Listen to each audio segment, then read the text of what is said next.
Hello and welcome to part 4 of my Might and Magic 2 exploration video series for the Apple II, the 11th overall including the speed walkthrough. In this video, we will be exploring Tundara and its dungeon, showing complete auto maps at the end. Links to the relevant maps and guides should be in the description below. So we will be taking the town portals to Tundara in a few seconds, and Tundara's laid out a lot nicer than Volcania. You have this town square area, and you can see we've already mapped out a good chunk of it. There are also some perimeter walks which are rather long, but we can cheat with teleport. You may notice, there we go, missing emerald ring. We have that emerald ring, but there's a way to get caught with it. If you kill the Snowbeast and then go west through the secret door nearby, the guards will catch you and say, ah, you're the guy who not only stole the emerald ring, or the party, but you also killed the person who had it, and then 3 years later of game time, they say, oh, whoops, we were wrong, we'll release you. So right now I'm showing how to get into that 4x4 block just west of the inn. The northeast square you can enter from the south. It is a one-way door. And then there's the 2x2 set of squares inside. You enter the northwest square from the west, and you go southeast, northeast, and you exit. So that's what I'm going to do. Then there is an exit from this 4x4 block east of the southeast square. And then that puts you one south of the portal to Volcania. But you can also go south through a secret door to a 2x2 chamber that has a passage down. So there we won our fights, and now you can see south of here. We don't want to descend just yet. We are going to go east, and we are going to buy at 9-7 passage to the Mage Guild, or membership there. Now we're going to go to 2 rooms south of that little 3x1 strip. The left room has 2 random fights, and the random fights are actually much tougher than the fixed fights once you get your levels up there. But they're not too bad. Even though 2 of my players got knocked unconscious, I can just cast Power Cure on them. That was almost a disaster, but I had 1 healer saved. So now I'm going to teleport just east. This is the training area. Of course, we only use Atlanteum training because we have nothing else to spend our gold on, really. And then we teleported north, and at 11-13, there are healers, and we should have bought spells from them. However, at 14-13, you can see we are buying the mage spells. So you can see the map there. Mages on the east, then just west is the healers, and then we have some training for secondary skills. The one we really want is at 2-14. That gives us Crusader skill, which will help us ask lords for quests. One of them we need to find the password that starts us on the way in the secret cave. And it starts the whole quest, in fact. We unlock a time machine and we start from there. But right now we just have a bunch of frozen monster fights where at 2-2 through 13-2 there is a fixed fight. It's not too hard, but the doors alternate to the north and south.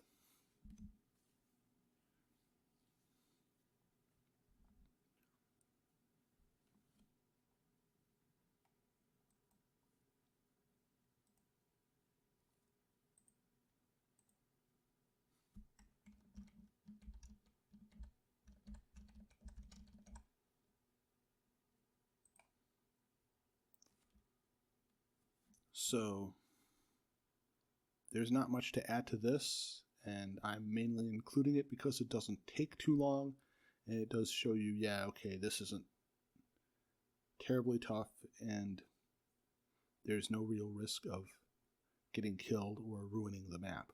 And I do want to have the complete map.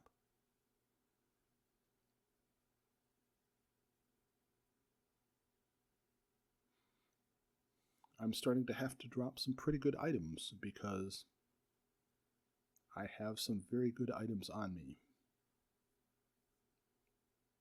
It's still kind of a bit hard. You think, oh man, that's a really good item, isn't it? But you have to keep rolling the dice to maybe get certain specific good ones, like an Invisicloak or so forth. And that's the frozen monsters cleared.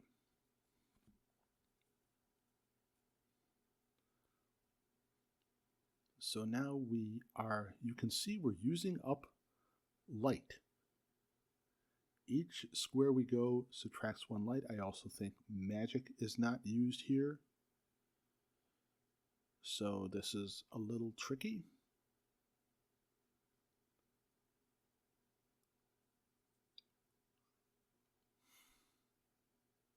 You can see the spell failed. And I got in real trouble there because those guys can kill you by casting spells on unconscious people. And I decided to test the theory that you couldn't use spells.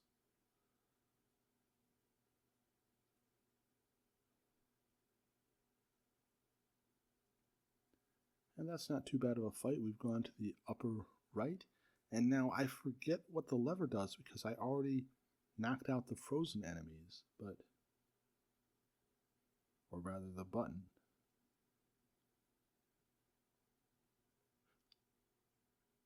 And you can see I'm just fleeing to save time here.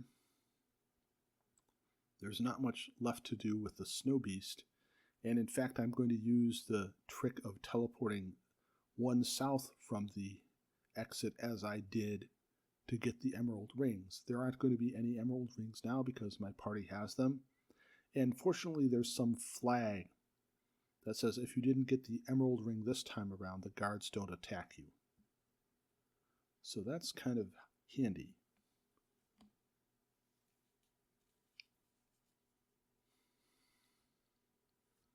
And yeah, the Snowbeast was not too tough at the higher levels.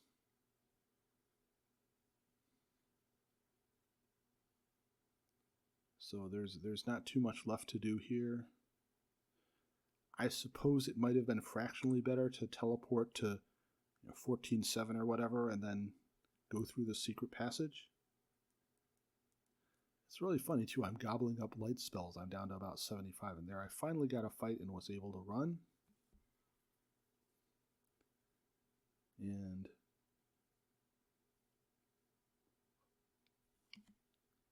final teleport. And so I teleported west, or tried to teleport west onto the ladder down. My arithmetic failed me, so I had to try twice. Now, we are in the dungeon. This one has some nice clues. It also has a very nice fight that allows us to get a bunch of supplies that we need, specifically 1,000 gems. But first we're going to explore the southeast,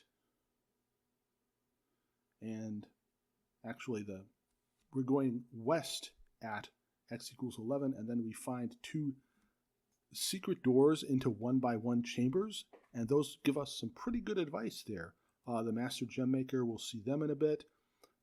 13 Ton tells us about Fire Encasement, which is a spell we don't really need, but it's nice to have, and it's fun to be able to collect them all. Maybe I shouldn't have run there. I should have just cast Turn Undead or whatever. But I'm clearing out the southeast soon enough.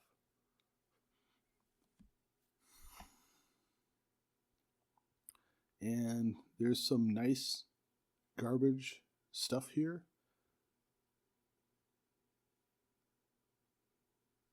But I don't need any of that, and it's just large shields, not magical. So how do I know that it's 1312, that little, that's a square where you have a one-way passage out. And I actually maybe should have started there, or teleporting there. The thing is that once you have the whole map done, you'll see something really interesting, that the walls form something. And it has a comma and everything, so it's kind of cool. The magic herbs aren't really great, but I like the small puzzle. So there is another clue about the radicon in Castle Woodhaven. It is an item that is otherwise useless, but you need it to get the orb. And you saw we have the map about half done now. And now there is this red lever. The room we were in just to the west, the cadavers were totally frozen, but we pulled the red lever and we have 200 of them now. And now you really want to cast Holy Word, or these guys are going to explode all over the place and probably kill you unless you have a really high level and, you know, full hit points and so forth. 186 gems, so it's a bit more than 1,000, but it's, you get the picture. And now the clue at 3,11 about the fire disc in Castle Zabrin, which we'll learn about. And there will be another one at 7,8 for Spaztwit, 7th century, A1 11,3. And then at the west edge we had a map, and then we walked by a clue just now at 2,5. It's on one of the walls that says, oh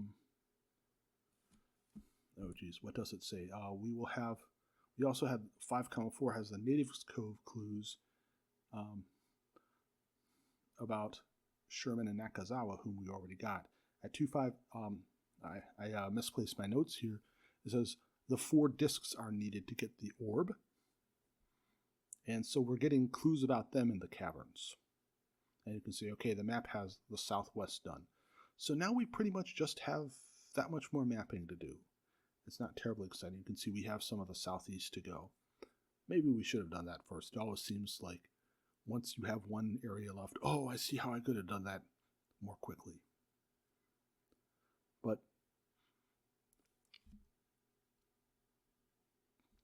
I think I'm making good progress here from a speed perspective, and hopefully I'm leaving enough information. And I think demon soldiers may actually shoot unconscious people because they're like demons and stuff. So I had to heal Pam, and probably best to heal Jim as a precaution. Gold scale, not bad.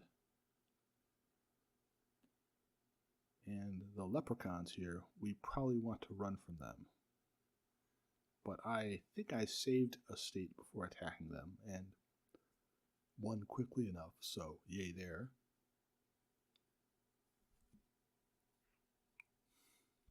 A lot of times when mapping out, you'll have a fight like this that maybe you didn't expect. This was actually a square that was bound to have a fight. Or wait, no, it was one before, and then the next one actually had a fight with random enemies. And also, you saw the fights there. They weren't there when I started, but when I pulled the red lever, the killer cadavers popped up. So another consequence of the red lever. And now I'm mapping out the southeast. I feel like I should have done so before I ran into the random combat, which I think is at 5,2. So I can say, okay, I'm done with this area. Again, there's some kind of whack treasure there. And the killer cadavers, we don't really need to fight them, but they're not too bad to fight in order to map every square out. So we'll take them down.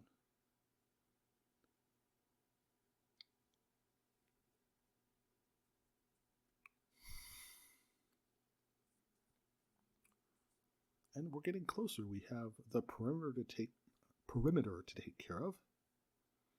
And there is one fixed fight on each side, and I believe that we have won that fight everywhere.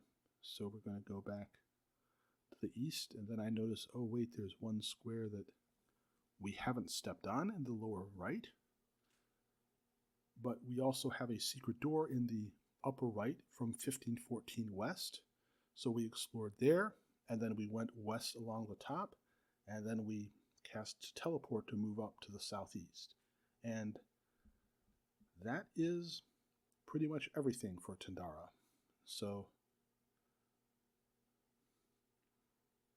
I think I was prepping to get to the next place, which is Atlantium. So see you there. That's all there is to this video. Thanks for watching through, and if you've enjoyed this enough, giving a like or subscribing if you haven't already goes a long way in encouraging me to share more videos of fun games you may want to revisit or didn't realize you missed. See you next video.